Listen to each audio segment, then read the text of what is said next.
اگر کسی لڑکی کو زندگی بھر شادی نہ کرنی ہو اور اس کے گھر والے زبردستی اس کا رشتہ طے کر دیں تو اس صورت میں کیا کریں؟ اس کو چاہیے شادی کر لے وہ۔ یہ لڑکیاں اس طرح کی بے وقوفی کرتی ہیں کہ ہم نے شادی نہیں کرنی اور عمریں نکال رہی ہوتی ہیں، بعد میں ڈپریشن میں جا کے پورے خاندان کو ٹینشن دیتی ہیں، پریشان کرتی ہیں۔ تو یہ حماقت ہوتی ہے، اس لیے ماں باپ کو فکر ہوتی ہے، پھر وہ زبردستی شادی کرتے ہیں۔ اسلام میں زبردستی شادی جائز نہیں ہے، لیکن اس کا مطلب کیا ہے؟ اس کا مطلب یہ ہے کہ لڑکی کہیں اور کرنا چاہ رہی ہے، آپ زبردستی کسی اور سے کرا دیں اس کی، تو یہ مطلب ہے زبردستی جائز نہیں ہے۔ لیکن وہ کر ہی نہیں رہی کہ میں نے کرنی نہیں ہے یا 10 سال بعد کرنی ہے، تو ماں باپ کو تو پتہ ہے کہ کل کیا ہوگا، اس کا بیڑا غرق ہو جائے گا اس کا۔ تو یہاں پھر ایسا نہیں ہے، یہاں پھر ماں باپ کو چاہیے کہ اس کو فورس کریں، اس کو سمجھائیں۔ زبردستی کا مطلب یہ نہیں کہ گن پوائنٹ پہ کرائیں اس کی شادی، لیکن اس کو سمجھائیں، اس کو فورس کریں۔ فورس کا مطلب ذہنی طور پر اس کو فورس کریں کہ بھئی آپ نے کرنی ہے یہ، کیونکہ یہ اگر نہیں ہوتا تو کل مسائل انہی کے لیے، ماں باپ کے لیے بھی بنے گی اور خاندان کے لیے بھی بنے گی، مسئلہ بنے گی، ڈپریشن میں جائے گی، اسٹریس میں جائے گی، اور پھر کہے گی کہ میری شادی کرا دو، کوئی رشتہ ہی نہیں آئے گا ڈھنگ کا۔ یہ بالکل ایسے ہی ہے جیسے بچہ کھانا ہی نہ کھا رہا ہو، 1 دن ہو گیا 2 دن ہو گیا، تو گن پوائنٹ پہ کھانا کھلایا جائے گا نا اس کو، یا دوا نہ کھا رہا ہو تو، اور کہہ رہا ہو نہیں کھانا میں نے، تو جیسے ڈپریشن کے مریض ہوتے ہیں نا، بعض دفعہ میڈیسن نہیں لیتے تو زبردستی کھلائی جاتی ہے ان کو، انجیکشن لگا دیتے ہیں ڈاکٹر زبردستی، بھائی تمہاری رائے پہ چلو گے تمہاری ڈپریشن بڑھنے سے ٹینشن تو ہمیں ہوگی۔ بالکل جو ڈپریشن اور اسٹریس کے مریضوں کے ساتھ کیا جاتا ہے کہ ان کو زبردستی دوا پلائی جاتی ہے، کیونکہ آپ نے نہیں پلائی دوا، ان کی رائے پہ چھوڑ دیا، وہ تو کہہ رہے ہیں کہ ہم نے نہیں میڈیسن لینی، ہم نے نہیں ٹیکہ لگوانا، ہم نے نہیں علاج کرنا، تو ان پہ چھوڑ دو آپ۔ تو کل جب ان کی ڈپریشن بڑھے گی تو وہ ان کی نہیں بڑھے گی، پورے خاندان کی ڈپریشن بڑھائیں گے، وہ سب پھر ایڈمٹ ہو جائیں گے ہاسپٹل میں تھوڑے دنوں میں جا کے۔ تو اس لیے جو چیزیں بالکل بدیہی ہوتی ہیں اس میں خاندان والے دباؤ ڈالتے ہیں، اور ان کو چاہیے کہ دباؤ ڈالیں وہ۔ جیسے علاج کروانا، اگر آپ کو کوئی بیماری ہے اور پتہ ہے سب کو کہ یہ علاج کرائے گا تو ٹھیک ہو جائے گا، اور آپ پھر بھی علاج نہ کرا رہے ہو، تو پھر زبردستی علاج کرایا جاتا ہے۔ تو کوئی لڑکی شادی نہیں کر رہی ہے، کرنی نہیں ہے، تو اس کا مطلب یہ بھی پاگل ہو رہی ہے، تو اس کا بھی زبردستی نکاح خاندان والے کرائیں گے کہ تم گھر جاؤ اپنا زندگی گزارو جیسے ساری دنیا گزارتی ہے، تم کوئی اکیلی مریخ سے پیدا ہوئی ہو جو بغیر نکاح کی زندگی گزارو گی۔ ہاں، غیر مسلموں میں یہ چیزیں نہیں ہیں، وہ ان کے یہاں بغیر شادی کے بھی زندگی گزارتے ہیں، لیکن ان کے یہاں تو بغیر شادی کے اس لیے پھر ان کے بوائے فرینڈ کے بڑے سیٹ اپ ہوتے ہیں ان کے یہاں، اور پھر وہ جو کچھ کر رہے ہوتے ہیں، وہ پھر میں زیادہ ڈیٹیل میں نہیں جاتا، وہ سب کو پتہ ہی ہے کیا ہو رہا ہے، لیکن مسلمان خاندان میں ایسا نہیں ہو سکتا۔ تو ایک ٹائم ہوتا ہے، اس کے بعد پھر لڑکی کی شادی کرائی جاتی ہے، اور اگر نہیں کرے تو اس کو بتایا جائے گا تمہارا باپ نہیں کرے گا، باپ سے مراد یہ کہ وہ کرے گی۔ حیض کی حالت میں تلاوت قرآن جائز ہے یا نہیں؟ نہیں جی، ناپاکی کی حالت میں، جنابت اور حیض کی حالت میں قرآن کی تلاوت نہیں کر سکتے۔ محمد ثاقب صدیقی انڈیا سے، کیا پھپھیری بھانجی سے نکاح کرنا درست ہے؟ پھپھیری بھانجی کیا ہوتا ہے؟ میرا خیال ہے پھپھو کی بیٹی کی بیٹی، ہاں اس سے نکاح کرنا درست ہے۔ جب پھپھو کی بیٹی سے نکاح جائز ہے تو بیٹی کی بیٹی سے بھی جائز ہے۔ اگر اذان صرف سن لی جائے، جواب نہ دیا جائے تو کیا یہ صحیح ہے؟ جائز ہے، لیکن سنت کے خلاف ہے، اذان کو غور سے سن کے اس کا جواب دینا چاہیے۔ اچھا بھائی، اویس کشمیر سے، کیا لڑکا اور لڑکی کا نام دیکھ کر شادی کرنی چاہیے؟ میری منگنی ہو گئی ہے، اب گھر والے کہتے ہیں لڑکی کا نام بدل دو، کیا یہ صحیح ہے؟ نا نا نا نا، لڑکا لڑکی کا نام دیکھ کے نہیں، شکل دیکھ کے اور اخلاق دیکھ کے شادی کرنی چاہیے۔ نام کچھ بھی ہو، نام اگر بد اخلاق خان ہو لیکن ہے اخلاق والا تو وہ اس آدمی سے اچھا ہے جو بد اخلاق ہو اور نام اخلاق خان رکھا ہوا اس نے۔ تو شکل دیکھیں اور اخلاق دیکھیں، نام دیکھنے کی ضرورت نہیں ہے۔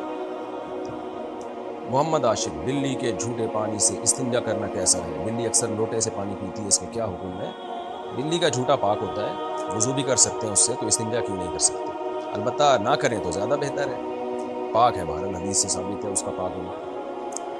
میرے بیٹے کا نام تیمور ہے، ایک حافظ بول رہے تھے تیمور نام رکھنا صحیح نہیں ہے، آپ اس کی وضاحت فرما دیں۔ صحیح ہے بھائی، ایسے تو آپ دیکھنا چاہو تو پتہ نہیں کتنی شخصیات اچھے نام کی بھی گزری ہیں، اور ناموں میں ایسی بھی گزری ہیں جنہوں نے پتہ نہیں کیا کیا کچھ دنیا میں کر کے گئے ہیں، ایسے تو کوئی نام دنیا میں بچا ہوا نہیں ہے، تو رکھ سکتے ہیں، وہ میں دیکھ لوں گا کسی فرصت کے ٹائم پہ انشاءاللہ کہ تیمور کا لغوی معنی کیا ہے، عربی لفظ نہیں ہے۔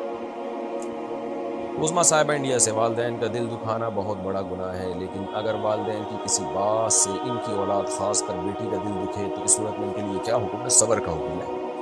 والدین کے احسانات اتنے زیادہ ہیں کہ اگر وہ تھوڑی بہت تکلیف بھی دے دیں تو اس کو اگنور کر دینا چاہیے، کیونکہ اللہ نے حق بہت بڑا بنایا. اللہ کے بعد سب سے بڑا حق والدین ہی کا ہے، اللہ رسول کے بعد سب سے بڑا حق والدین ہی کا ہے. صبر کریں بھائی، ان کے احسانات تو دیکھو. مفتی صاحب میں ایک ہاؤس وائف ہوں، ماشاء اللہ ماشاء اللہ، بہت ہی مصروف رہتی ہوں. کیا میں ہر نماز میں صرف فرض پڑھ سکتی ہوں؟ کیا یہ صحیح ہے؟ نہیں، صحیح نہیں ہے. سنت موقدہ آپ کو پڑھنی پڑے گی. اتنی مصروفیات کے نماز ہی کے لیے ٹائم ہی نکل رہا، یہ ٹھیک نہیں ہے. سنت موقدہ، سنت کی دو قسمیں، غیر موقدہ جیسے عصر سے پہلے کی 4 سنت ہے یا عشاء سے پہلے کی سنت ہے. لیکن جو موقدہ سنتیں ہیں وہ نماز ہی کا حصہ ہیں. نماز کا حصے کا مطلب یہ نہیں کہ ان کو نہیں پڑھا تو فرض نہیں ہوگا، فرض تو ادا ہو جائے گا بہرحال، لیکن اس طور پہ نماز کا حصہ ہے کہ نبی صلی اللہ علیہ وسلم نے جب بھی فرض پڑھے ہیں ان کے ساتھ وہ سنتیں پڑھی ہیں، اور وہ سنتیں الگ سے نہیں پڑھی جاتی. اس سے پتہ چلتا ہے کہ وہ نماز ہی، اس لحاظ سے وہ نماز کا حصہ ہیں. مثال کے طور پر آپ نے فجر کی نماز اگر نہیں پڑھی، اللہ نہ کرے، تو اشراق پڑھنے سے اشراق ہو جائے گی. لیکن اگر فجر کی نماز آپ نے نہیں پڑھی تو فجر کی 2 سنتیں پڑھنے سے 2 سنتیں بھی نہیں ہوں گی، کیونکہ وہ تو فرض کے وجہ سے ہیں. ظہر کی 4 سنتیں آپ نے ظہر کے فرض پڑھے، 4 سنتیں نہیں پڑھی، تو پھر 4 سنتیں آپ نے ظہر کی 4 سنتیں پڑھی اور 4 فرض نہیں پڑھے، تو وہ 4 سنتیں بھی نہیں ہوں گی، کیونکہ وہ تو ظہر ہی کی تابع تھے، ظہر کی وجہ سے. تو پتہ چلتا ہے کہ یہ جو 4 سنت ظہر کی اور 2 سنت اور مغرب کی 2 سنت، یہ اسی کی وجہ سے جی نماز کے ساتھ نبی نے ہمیشہ پڑھی ہے.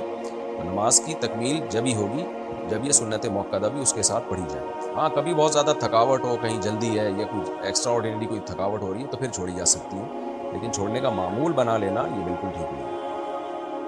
کیا وضو کیے بغیر قرآن کا ترجمہ پڑھ سکتے ہیں؟ کیا نل سے وضو کرتے وقت جو پانی ضائع ہوتا ہے اس کا حساب دینا ہوگا؟ جی ترجمہ قرآن کا بغیر وضو کر سکتے ہیں. جب تلاوت بغیر وضو کے کر سکتے ہیں تو ترجمہ کیوں نہیں کر سکتے؟ البتہ قرآن مجید کو بغیر وضو کے ہاتھ لگانا جائز نہیں ہے. باقی نل سے وضو کرتے ہوئے جو پانی ضائع ہوتا ہے اس کا حساب دینا ہوگا. جی ہاں بالکل بھائی، نل سے بھی پانی ہی نکل رہا ہے نا، دھواں تو نہیں نکل رہا، تو وہ بھی پانی ہے. اور کوئی بھی نعمت اللہ کی جب آپ ضائع کریں گے تو اس کا حساب دینا ہوگا. لوگ کیا کرتے ہیں، نل کھول کے بیٹھ جاتے ہیں، اس کے بعد آستینیں چڑھا رہے ہوتے ہیں، یہ کوئی طریقہ تو نہیں ہے. فاضل صاحب نے پوچھا ہے مجھے چکن پاکس ہو گئی ہے، اس سے شفا پانے کے لیے کوئی دعا بتا دیجیے، اور کیا اس حالت میں نماز پڑھ سکتے ہیں؟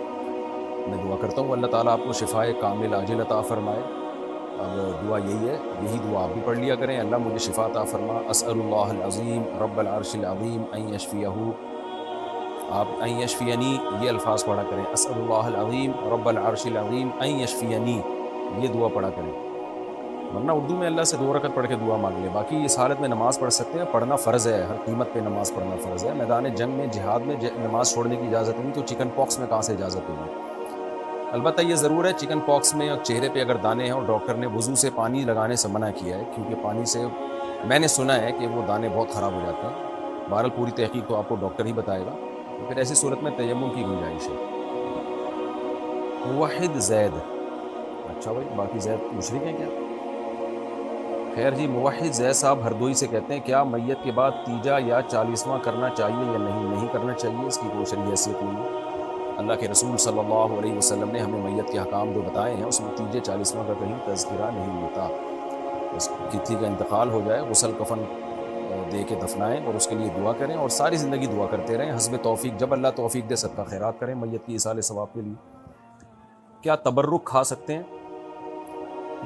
تبرک کھانے ہے کیا؟ تبرک کا کیا مقصد ہے آپ کا؟ تو خالی لفظ سے تو مجھے نہیں پتہ چل رہا کہ آپ کی کیا مراد ہے. تو آپ اپنے سوال کو ذرا واضح کریں کہ کیا کھانا چاہتے ہیں آپ، اس کے بعد میں آپ کو بتاؤں گا کہ کھا سکتے ہیں کہ نہیں کھا سکتے. بعض دفعہ کسی بزرگ کا جھوٹا کھا لیا جاتا ہے کہ برکت کے لیے، تو جائز ہے. باقی اعمال کو فوکس کرنا چاہیے، اصل میں برکت آتی ہے اعمال سے.